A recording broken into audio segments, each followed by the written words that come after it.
Subject history. আজকে ABTA থেকে AC arts chapter 146 AC. তো এসি 146 পেজ এবিটিএ থেকে 2024-25-এ যে এমসিকিউ গুলো ইম্পর্টেন্ট, এর মধ্যেই 40টার মধ্যে এমসিকিউ থাকে 24 আর এসে শর্ট অ্যান্সার্স থাকে 16। তো আশা করি 40-এর মধ্যে 38-37 এখান থেকে কমনে থাকে। তো আজকে ভিডিওর মাধ্যমে এই চ্যাপ্টারটি প্রকাশ করা হলো। Poverty and un British rule in India রচনা করেন দাদাভাই নৌরজি। উত্তরগুলো জোরে জোরে হবে। রাজতরঙ্গিনী রচনা করেন কে? বিলহন, কলহন, বানভট্ট, কালিদাস। কলহন। পর্তুগিজরা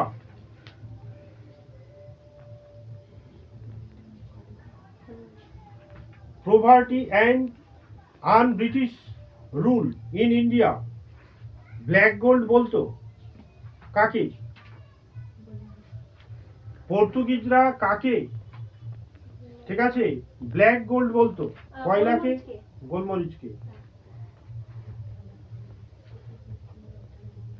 ওয়েল পলিটিক নীতিটি গ্রহণ করেন ক্যাম্পবেল, কাইজার দ্বিতীয় উইলিয়াম, বিসমার্ক, জেমস সজল। কাইজার দ্বিতীয় উইলিয়াম। বাংলার স্বাধীন নবাব কে ছিলেন? মুর্শিদুল্লাহ খাঁ। জোরে উত্তর হবে। কলকাতা সুপ্রিম কোর্ট স্থাপিত হয় কত সালে? 1774 খ্রিস্টাব্দে। নজরানা পদ্ধতি প্রচলিত ছিল কোথায়? ভারতে, চীনে, জাপানে না আলজেরিয়া? চীনে। চুইয়ে পড়া নীতি প্রবর্তক কে ছিলেন? মেকলে।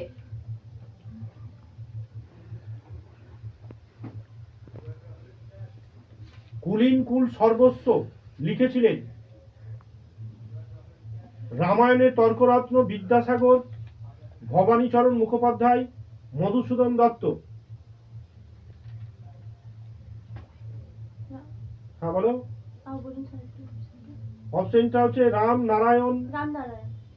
হ্যাঁ। দক্ষিণ বিদ্যাসাগর বলা হতো কাকে? বিরসালিঙ্গম পান্তুলু, শ্রী নারায়ণ গুরু। বেঙ্গলি পত্রিকার সম্পাদক ছিলেন আনন্দমোহন বসু, সুভাষচন্দ্র বসু, ভূপেন্দ্রনাথ দত্ত, সুরেন্দ্রনাথ বন্দ্যোপাধ্যায়। 1943 খ্রিস্টাব্দে বাংলায় দুর্ভিক্ষের সময় ভারতে ভাইসরয় কে ছিলেন? ওয়াভেল। ভারতে প্রথম মে দিবস পালিত হয় কত সালে? 1920 খ্রিস্টাব্দে। ডক্টর সুকর্ণ যে দেশের নেতা ছিলেন? ইন্দোনেশিয়া। ক্যাবিনেট মিশন সদস্য ছিলেন Sir Stafford Cripps, AV Alexander, Lord Wavell, Lord Pethick Lawrence. তারপর আচ্ছা, এশিয়ার আলো বলা হয় জওহরলাল নেহেরুকে।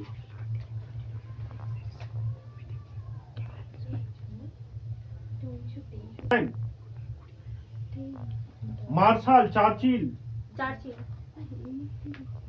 ন্যাটো গঠিত হয় কত সালে? 1949 সালে। দাতা কথার অর্থ কি?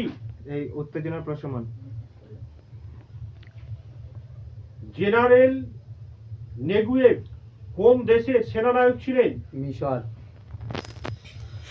ভারতের পরিকল্পনা মিশন গঠিত হয় কত সালে? 1951 সালে। 1950 সালে, sorry.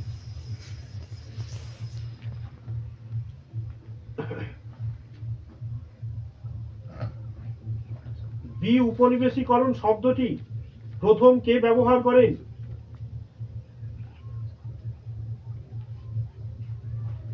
Water Lippmann, Maurice D Morris, Christopher Hill, মরিভজ জুনিয়র বন মরিবাস জুনিয়র বন। বাংলাদেশের মুক্তিযুদ্ধে প্রধান নেতা ছিলেন। শেখ মুজিবুর রহমান।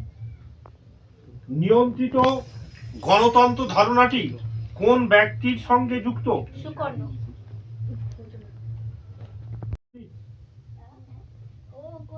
পেজ থেকে এসে প্রশ্ন, অবশিল্পায়ন কি? অবশিল্পায়ন হলো শিল্পের বিপরীত অবস্থাকেই বলা হয় অবশিল্পায়ন।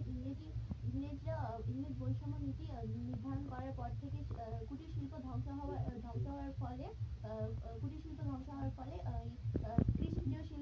কৃষিজ শিল্পের বেশি নির্ভরশীলতা হয়ে যায়। এই ঘটনাটিকেই অবশিল্পায়ন নামে পরিচিত। সাম্প্রদায়িক বাটোয়ারা নীতি কে ঘোষণা করেন? এই ম্যাকডোনাল্ড। হিন্দু কলেজের বর্তমান নাম কি? Presidency college. বিধবা বিবাহ আন্দোলনের প্রধান উদ্যোক্তা কে ছিলেন? ঈশ্বরচন্দ্র বিদ্যাসাগর। লখনৌ চুক্তি কাদের মধ্যে হয়েছিল? লখনৌ চুক্তি কংগ্রেস কংগ্রেস ও মুসলিম লীগের মধ্যে হয়েছিল। কোন জাহাজে নৌবিদ্রোহ শুরু হয়? তলোয়ার নামক জাহাজ। এশিয়াবাসীদের জন্য এই স্লোগানের উদ্দেশ্য কি ছিল? এশিয়া আছে যে এখানে যে যখন দ্বিতীয় বিশ্বযুদ্ধের সময় এখানে জাপান এই স্লোগানটি করেছিল যে এশিয়াবাসীদের জন্য। এই স্লোগানের কারণ হচ্ছে যে পশ্চিমী দেশগুলি নয়, হচ্ছে যে এশিয়াতে কর্তৃত্ব প্রতিষ্ঠা করবে জাপান। চার্লস উড কে ছিলেন? বোর্ড অফ কন্ট্রোলের সভাপতি ছিলেন চার্লস উড। সত্যশোধক সভার প্রতিষ্ঠাতাকে? জ্যোতিরা ফুলে। কাউতাউ প্রথা কি? কোনো বৈদেশিক বণিক চীনে বাণিজ্যের সূত্রে এলে চীন সম্রাটের কাছে প্রথমে তাকে বশ্যতা স্বীকার করে উপঢৌকন স্বরূপ ভূমি পর্যন্ত নত হতে হতো। এই প্রথা কাউতা প্রথা নামে পরিচিত। চীনে মুক্তদার নীতি কে ঘোষণা করে? মার্কিন পররাষ্ট্র সচিব জন হ্যান। শব্দবিলোপ নীতি কে প্রবর্তন করেন? লর্ড ডালহৌসি। কোন মার্কিন সেনাপতি সর্বপ্রথম জাপানে পদার্পণ করেন? Commodore peri. দস্তক কি? দস্তক হচ্ছে 1717 খ্রিস্টাব্দে আছে যে 1717 খ্রিস্টাব্দে 1717 খ্রিস্টাব্দে আছে যে কি ছিল যে ফারুক শিয়ানের এক সুলেখ বার্ষিক যাতে আছে যে বার্ষিক 3000 টাকা যে 3000 টাকার বিনিময়ে বাণিজ্য করার যে ছাড়পত্রকে বলা হয় দস্তক। একটু শর্টকাটে বললে। ফারুক শিয়ার কাছ থেকে একটি ফরমান নেওয়া হয়েছিল, সেটাই দস্তক নামে কি ছিল পরিচিত ছিল। ওই দস্তক বিভিন্ন ব্যবসার কাজে ব্যবহার করতে পারবে, ব্যক্তিগত কাজে নয়।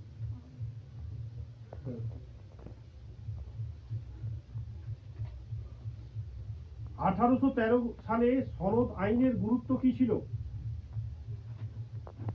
1813 সালের সনদ আইনের গুরুত্ব ছিল এই ব্রিটিশ ইস্ট ইন্ডিয়া কোম্পানি এই ভারতে 20 বছরের জন্য ভারতে অধিকার প্রাপ্ত করবে এবং এছাড়া বিভিন্ন অধিকার পায়, এছাড়া আরো বিভিন্ন অধিকার পায়, যেমন এই ভারতীয় শিক্ষা ক্ষেত্রে 1 লক্ষ টাকা বরাদ্দ করে। সাউকার কাদের বলা হয়? দক্ষিণাঞ্চল বোম্বাই প্রেসিডেন্সিতে সুদখোর মহাজনদের সাউকার বলা হতো। 100 দিনের সংস্কার বলতে কি বোঝো?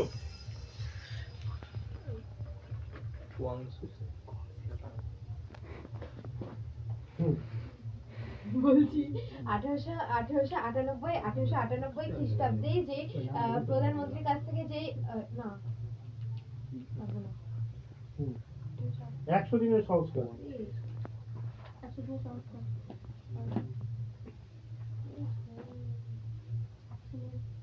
তারপর বলো। হচ্ছে যে কোয়াংসু একটি সংস্কারের মাধ্যমে যখন হচ্ছে যে কোয়াংসু একটি সংস্কারের মাধ্যমে যে সংস্কার নীতি 100 দিন ধরে চলেছিল সেটি শতদিবস সংস্কার বা 100 দিনের সংস্কার নামে পরিচিত। ভারতের সুপ্রিম কোর্টের প্রথম বিচারপতি কে ছিলেন? ভারতের সুপ্রিম কোর্টের প্রথম বিচারপতি ছিলেন এলিজা এম্পেয়ার। বুলগারিন কে ছিলেন? বুলগারিন ছিলেন সোভিয়েত রাশিয়ার রক্ষামন্ত্রী। ক্যাবিনেট মিশন কেন ভারতে আসে? 1946 খ্রিস্টাব্দে ক্যাবিনেট মিশন বা ক্রিস মিশন ভারতে এসেছিল ভারতে সাহিত্য শাসন দেওয়ার উদ্দেশ্যে, কিন্তু তা বাস্তবায়িত হয়েছিল না। ইয়াসের আফতাব কে ছিলেন? প্যালেস্টাইনের মুক্তিযোদ্ধা।